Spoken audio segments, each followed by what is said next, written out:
Good morning! Thank God it's Friday! Woohoo! Bukas gala-galaan. Gala-gala na bukas. And hi pala kay sis or Ate Lynn. Nag-message lang sa akin sa Facebook. And thank you so much, Ate, sa panonood lagi ng vlog namin. And nakakatuwa yung mga sinabi niya, kaya thank you. Alam mo na yan kung sino ka, Ate. Thank you so much. And meron pa ako isang i-greet na kalimutan ko. Sinulat ko pa yun sa paper kahapon. Pero later na lang pag-uwi. Sinusulat ko na para hindi ko makalimutan. Pasensya na kayo, guys. And malapit na magtapos itong August. Grabe. Starting on September. 2 months na lang, guys. Kakasal na kami. Super excited. Tsaka inaumaga sabi niya sa akin, 2 months na lang. Kasi nga, diba, basta sa November yung kasal namin. And then magkakatapusan na. Pag kinumpute mo nga naman, 2 months na siya. Sabi ko sa kanya, i-enjoy na niya yung pilido niya dahil makapalitan na niya ng Santos. Oh, di ba super common na apelido? Presenting the future Miss Santa! Super excited. Aray ko lang yan. No. So, yun guys. Mag-stretching muna kami. And yun nga, starting on September 1st, mag-start na ako talagang ayusin yung mga list ng mga sponsors and mga visitors, ganyan. Ipa-finalize ko na rin siya para kasi papasa namin sa church yung mga yung mga list ng mga sponsors. So asikasuhin ko yun. Dahil ako nag-aasikaso lahat dahil matagal-tagal pa naman dati. Kaya petiks-petiks pa ako. For shopping ngayon. And yung pala natin, a marriage license natin. Alam ko ba, yun katapusan ng September. Oo, may papapirmahan pa kami sa attorney, 4 na papers. Ay, grabe namin gagawin. So, later na lang guys. Ayun, tapos na pala kami mag-stretching. Oo nga, yung AVP. Sabi niya yun sa prenup namin. Ano daw hindi na daw AVP. Ay, parang TV na daw. Kasi maaga yung kasal namin. Minove ko ng Gano'n mapalaki yung TV?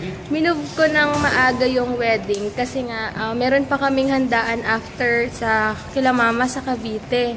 So, syempre, limited lang kasi yung invite namin sa mismong, event.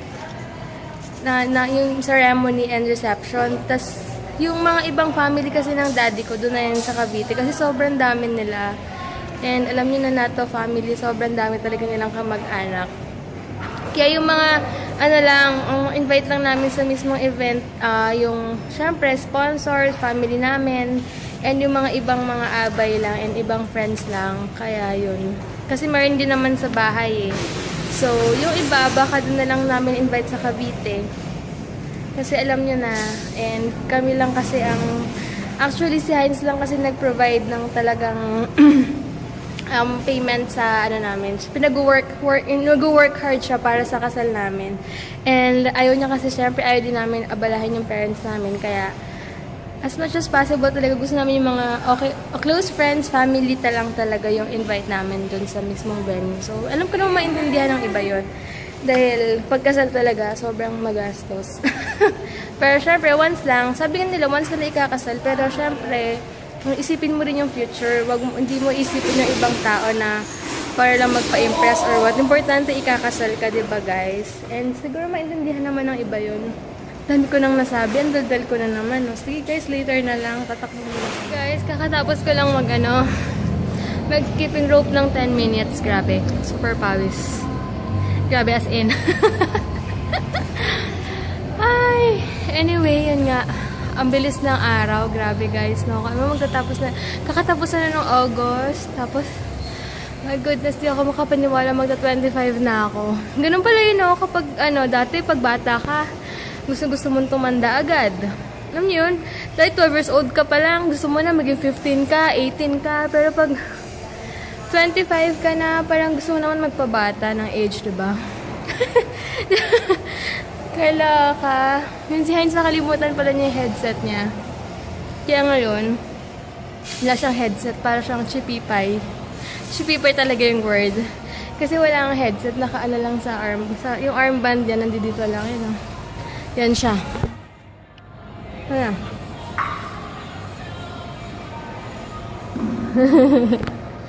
Ayun, grabe guys talaga, naglalighten na yung ano ko, yung dark spots ko. Ay, yung spots na lang ng ano. Pero alam ko, siguro hanggang this bit na lang yan. Isipin na lang na nunal yan, guys. Isipin na lang natin na tunubuan ako ng nunal sa pisngi, okay? Ay. Grabe. Later pala, mag-aayos ako ng mga ano. Alis na naman ako, as always. Kahapon lang ako hindi umalis guys kasi alam niyo yung mga balita, grabe, kakaiba na yung balita ngayon. Puro holdapan, alam niyo yun. Kaya sabi ko nga, ang hirap umalis ng mga ganyan, lalo na pag-holiday kasi alam nila lahat ng tao na sa mall. Halos lahat walang pasok, di ba? Syempre, yung mga mapangsamantala, sasamantalahin yan, lalo na pag nasa mall ka. Kaya guys, ingat kayo grabe.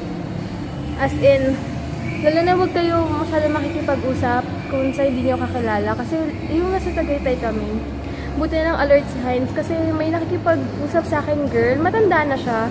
So sabi niya, wait, okay ba to? Parang tagtatulong siya about sa bibilin niya. Tapos nakita ni Heinz, may parang isang girl na pumunta sa likod ko. Buti na lang, ginawa ni Heinz, so nakita niya, habang kinakausap ko yung babae, medyo matanda na, nakatingin siya dun sa girl na nasa likod, na pumunta sa likod ko. Kasi nga naka-ano lang ako noon, yung shoulder bag lang. Parang slim bag lang, ang liit-liit. So, ang dali-dali niyang makuhanan. Pero alert din naman ako, kaya lang mas alert si Heinz sa time na yun. Buti lang, nakita niya yung habang kinakausap ako ng matanda, may babaeng nakapula daw sa likod ko. Parang nag-aabang na. Kaya guys, ingat kayo, lagi kayong alert. And yung bag niya, laging nasa harap niya dapat. And alert kayo sa paligid niyo. Kasi mahirap talaga sa panahon ngayon. Lalo na mag-Burr months na, alam niyo naman magpapasko. Diba? So dami ko na sinasabi, bye guys muna. Kaya pala kahapon, diba, bumili ako ng ano. Sarap pala ng pandesal dun sa Panda Manila. Yung Iba sa mga pandesal dun sa mga kanto-kanto, no? Oo, tapos kahit gabi ko na siya kinain, ang lambot-lambot pa. 650 yung malaki, 350 yata yung isa. Samantalang kapag, for example, binili mo yung pandesal sa mga kanto-kanto lang. Yung magkano tagbibisa ba? Hindi, 2 pesos siya tayo, 250. Ngayon, pag 5 mig siya, parang tigas na niya. Ba't kaya? Ano ba yung pinagkaiba nun? Sa Panda Manila na-amazed ako kahapon. Ay, matagal na, no? Oo, tsaka ang lasa. Sulit naman kahit yung medyo tinapay lang na walang pricey. palaman, no? Oo. Malasa na, no? Oo, masarap kaya yung mga dip nila doon. Natry nyo na ba yung mga cream cheese nila, guys? Tsaka May yung mga mga pesto. Gusto Sarap ni ng Heinz dip, pesto eh. Siguro pag lumipat na kami, bibili kami lagi ng ganun, Yeah. diba? And as you can see, guys, it's quite hot inside this sauna suit.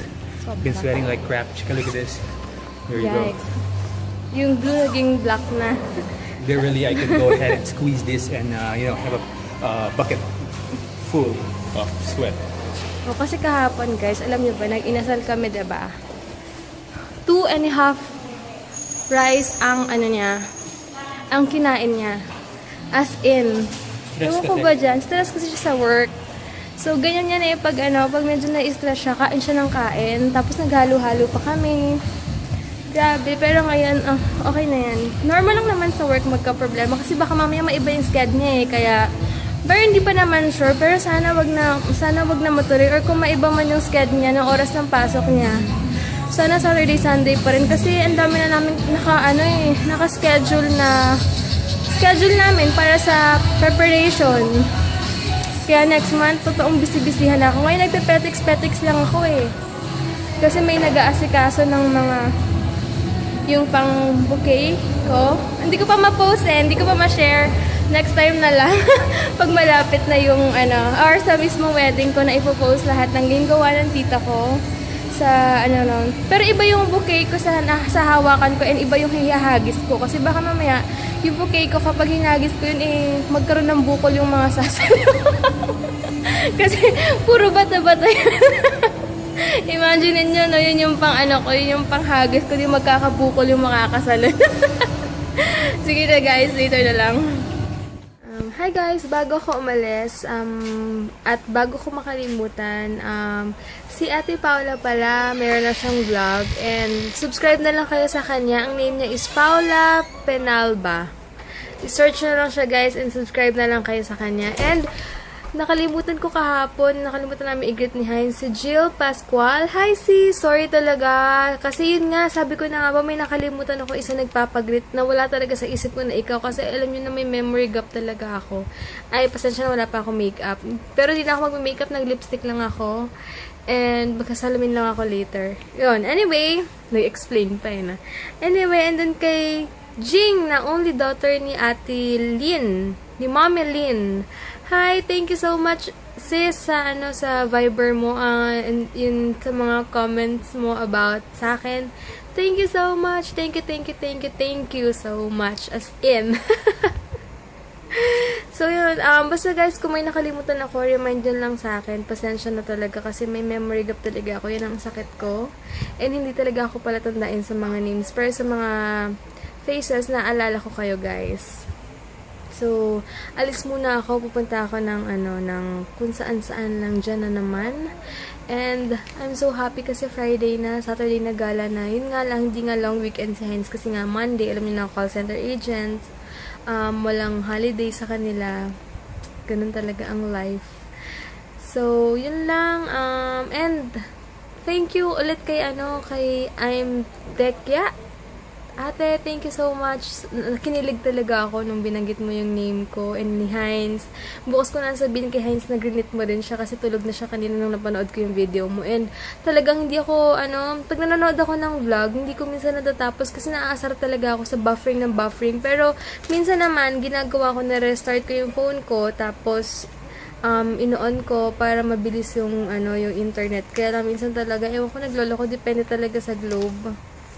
So, alis muna ako guys, and bye! Super duper traffic dito. 20 minutes ba naman ako sa jeep Caloocan? Sa Star Mall, hanap ako na makakainan. Dito na ako kakain kasi gutom na ako. Sa M. Louvillier kanina, and may nagbayad ulit, babalik na naman ako dun. Pero okay lang, ganun talaga ang life. Plan na rin naman akong time kunin bukas yung money, kaya yun. Lakad-lakad muna ako. Kasi bibili ako ng notebook dahil kakaayos ko ng mga kailangan ko. Nagpunit-punit na. Ito na ako sa SM. Kain muna ako ng cheeseburger with fries. Ayan. And pineapple juice. Ngayon sa Watson's. Bibili ako nito. Ayan. Kasi paubos na yung yung pandikit ko sa falls light. Panda man nila. Bibili ako ng pandesal nila. Bibili pala ako ng apple. 40 pesos isa. Fuji apple ang tawag. Pero wala akong choice 40 pesos daw.